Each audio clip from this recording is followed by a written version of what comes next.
Because Allah loves that lifestyle. Allah loves the way, the akhlaq of the Prophet ﷺ, his way of dealing with his family, his way of dealing with people, his way of dealing with animals, his way of dealing with self.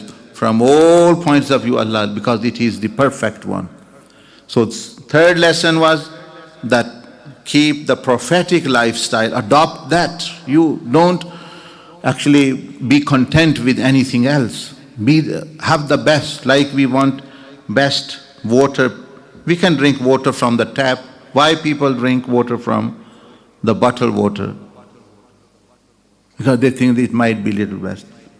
They can eat any food, but why they say, oh, I am eating organic food, I am eating this quality. They want best. They want the best food for them. Why not having the best iman for yourself, the best lifestyle for you? Why we don't select that? Where is our brain at that time? You see, in everything, you want best wife for you. You want the most beautiful girl for you as your wife for you. You want the best house for you. You want the best car for you. You want even the best shoes for you. But what about you? Why you do not want the best lifestyle for you? The best akhlaq of you, the best iman, the best level iman for you? Because these things are forever and forever lasting. Other things are perishable. So this is the third lesson. And the fourth lesson we learn from him, that actually to be compassionate, considerate, merciful, helpful, creating ease for the creation of Allah. That was the primary reason why he went there. Otherwise his home was not in Kufa. He belonged to Madinatul Munawwara. Who wanted to leave the Prophet ﷺ? Who wanted to leave Medina Sharif? He didn't want. But why he went? He even left Makkatul Mukarramah. Why he then went to Kufa? Compassion upon creation. Helping people. We find hard to give lift to people. Someone say, oh, I want to go to airport, can you drop me? Oh, no, I am too busy. But if I am taxi driver, if I get a job to Birmingham airport, I'll go happily. Because I know I'll get some money. But what about, because we do not know that what money will give me, more than that, Allah will give me if I help people. So he not only went to little bit next city or this one, but to the next country. Whole of the country with his family. Why? Just to actually help those people. They said, we are oppressed. We don't want to follow the leaders which we have. They're bad. They're not leading us in prayer good. They're not teaching us. Okay, he said, we'll help you. Come, they wrote letters. So this was shafaqa alal khalq, compassion and helping people, the matter why he went there. He said that these people are calling me, whatever I can do, I will. Now, that's a different matter that they betrayed him after he went. After he went. So this fifth lesson also is important, that compassion upon creation. Why he was able to do that? Because his tasawwur or his idea of life was different than actually other kuffar. As you can see now here, this was his idea of life. Our idea of life is, this is the life only. Enjoy as much as you can, because if you're not able to enjoy, there's no enjoyment after. So dance as much as you can, fraud as much as you can, drive as much as you can, commit zina as much as you can, because there will be no opportunity after. This is shaitanic lifestyle. But his idea was not, his belief was that this was not the life only. We came from the world of spirits, where we have done a contract, where we have given a promise to Allah that we will obey Him and He will give us eternal life.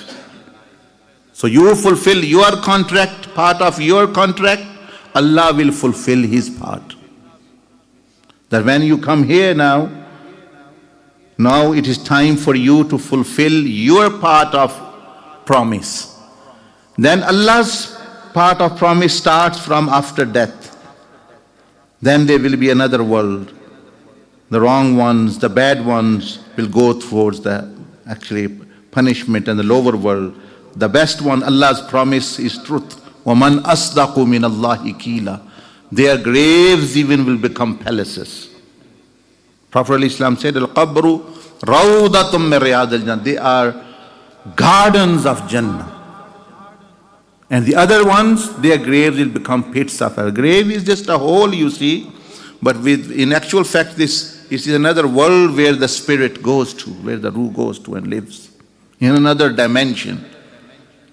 Like we can't see many dimensions here. Here even, there's a dimension of jinnat I can't see. The angels living, roaming around, I can't see. It's another world. Similarly, when a person dies, he goes to another dimension. When you are in dream, you are in another dimension. Person sitting by you, he can't see, he can't feel what you are seeing and experiencing. Even there are so many signals here from other dimensions, satellite signals. There's MTV, there is, for example, BBC, there's CNN, there, all these channels, all these voices are here. The signals are coming here from the satellites. But why you are not picking up?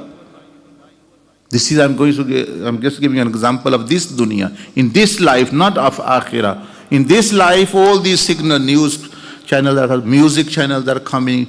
Channels from Makkah, broadcasting, Kaaba Sharif, Medina Sharif, news, all fighting is happening, the war zones, the news and the good things, whatever, it's all mixture, the signals are coming from the sky through this, but I can't hear or see. Why? They are in another dimension. Yes, if I have the right satellite, the right screen, I can see, right frequency. So similarly, Akhirat is in another frequency, it's another dimension. Everything's happening there. You say, I can't hear any voice. Maybe azan is being said in Makkah and the signal is coming here, but I can't hear. So this is the world of Barzakh. Then there is the day of judgment. His belief was that final day, 50,000 years will come again. Then forever and ever.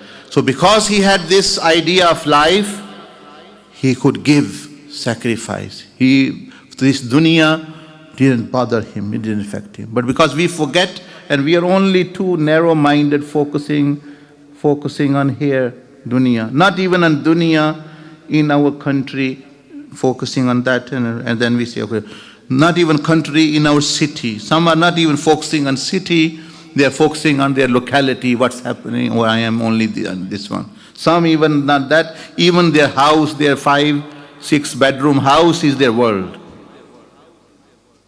And some even not, are even so narrow-minded, what's happening, who is living there, 10 people, 5 of them are fighting as well.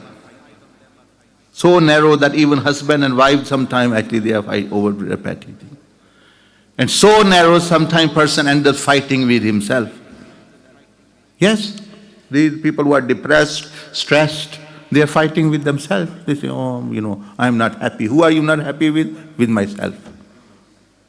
So what? How can this person get on with other people? So that's why I say they are very dangerous people who even do not listen to themselves. Let aside Allah subhanahu wa ta'ala, let aside the prophets, let aside the pious, let aside Islam, let aside government. They don't even listen to themselves. Once you forget. So this was his idea of life. And idea of his life, because very, very short he knew, because he was 57, he is almost, how old?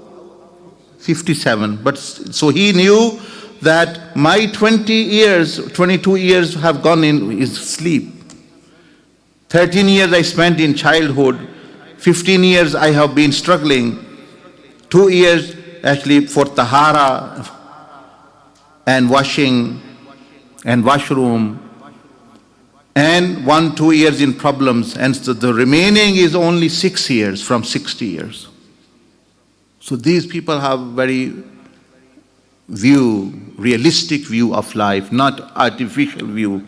Oh yes, this is very long life, then I'm going to receive a pension, then this, I'm going to spend my retirement in an island, etc., etc.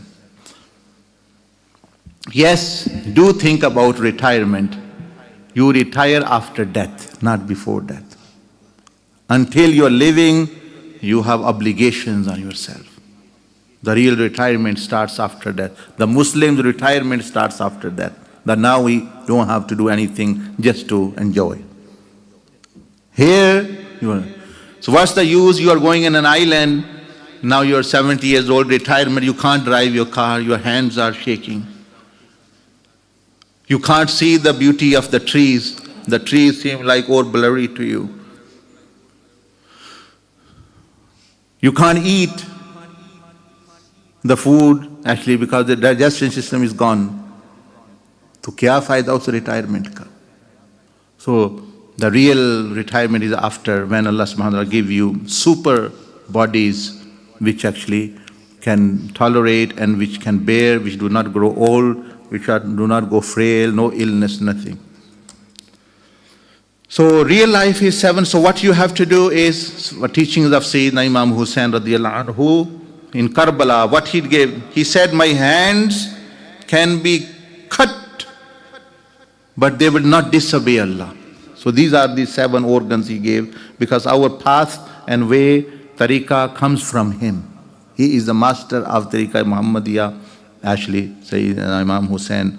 And he gave extreme example of, we are saying to each other, just stop doing sins with 7 organs. But how did he show? He said that if hand have to be cut, it can be cut but not disobey Allah.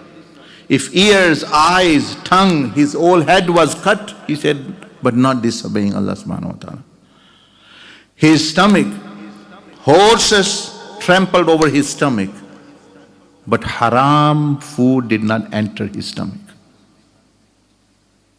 He could have billions and trillions, Yazid was offering him, but he said, no, not one speck of haram will enter me.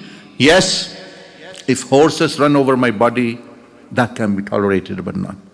Feet also was cut. And all, so tongue, ears, eyes, hands, feet, private parts, that these are the 7 organs which can give you, if you use correctly, it can give you peace in this life. And if you use them in wrong way, they will make your life hell in this world. He lived a peaceful life for 57 years old. And when he died, we think he was, today we think he feeling pity on him. There's no need to feel pity. But Rasulullah said, when a shaheed dies, when shaheed is killed, no pain is felt, except like an ant stings someone, like a thorn pricks, like you have an injection. That's the only thing. While the other person who dies on his bed, he suffers more than him. So this was his message. And then we should also understand what is our Karbala. That was his Karbala. Karbala means, what does it mean? You know what Karbala means? Karbala means it's a wrestling ring, place of test, examination room. Karbo Bala, a room where you're tested, a ring. So we are happy that actually, okay, we are living here, and actually, no, we have our own Karbala. His Karbala was in Iraq and he was successful. Identify your ring. Where is your Karbala? Which field are you being tested? Dunya. This whole dunya is Karbala. The nafs is Karbala for some people. For some people, this world. For some people, the nafs is Karbala, being tested. Actually, they're always after eating this, or haram, this drugs, this, the pleasures of the flesh and the lust. That is their Karbala. Some people, for shaitan, has become Yazid and Karbala for them. He's never. So, because the hearts actually get affected by evil and negative energy, and before it become blackened, a person should repent. So I've just given you briefly the message of Sayyidina Imam Hussain radiallahu anhu, and why Allah subhanahu wa ta'ala says to us, follow the people of righteousness. So today, if you want to be successful in your Karbala, after the prayer, sit for 15-20 minutes, then you can identify your Karbala and how to become successful. So it does not happen the time of death come, announcement is made, oh, brother such and such has passed away and his janazah will be tomorrow. Then it is too late. Tomorrow never comes. You have to do it today, because tomorrow, actually, you may say it will be too late. Allah subhanahu wa ta'ala said in the Quran, tomorrow, Allah said, is the day of judgment. So people say tomorrow. How many tomorrows have passed now? It's almost, actually, we are 20, 30, 40 years.